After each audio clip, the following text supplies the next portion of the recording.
My name is Aaron Faxman, and today I am going to engage with you, Faxman's musings. Basically, the point of this is to find, cool things to talk about, common phrases. I want to put a different perspective out there so that people can think of things in a different way.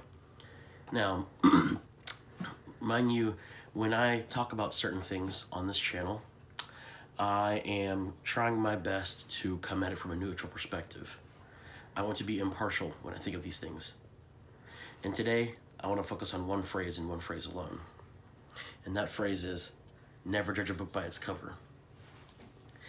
That is an interesting phrase because the whole point of that phrase, for anybody who's heard someone say it, is you want to get to know somebody before you either write them off or have preconceived judgments about them.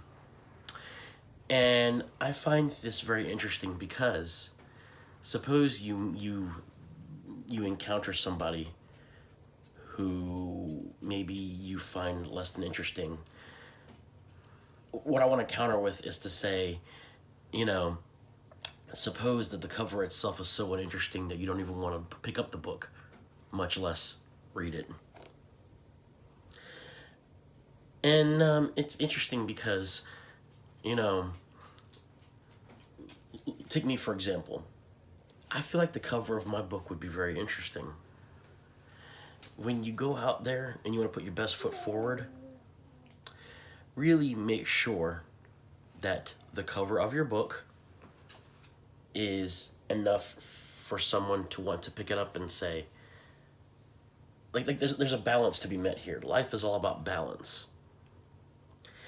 Make sure that somebody is interested enough to look at your cover, and then if they're interested enough to look at the cover, make sure they're also interested enough to open it and read what's inside.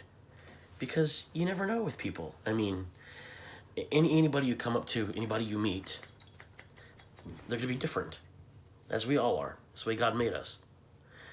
And I find it interesting that, the phrase, don't judge a book by its cover, talks about getting to know somebody. Of course, don't judge a book by its cover, but make sure you get to know the cover before you get to know the pages inside.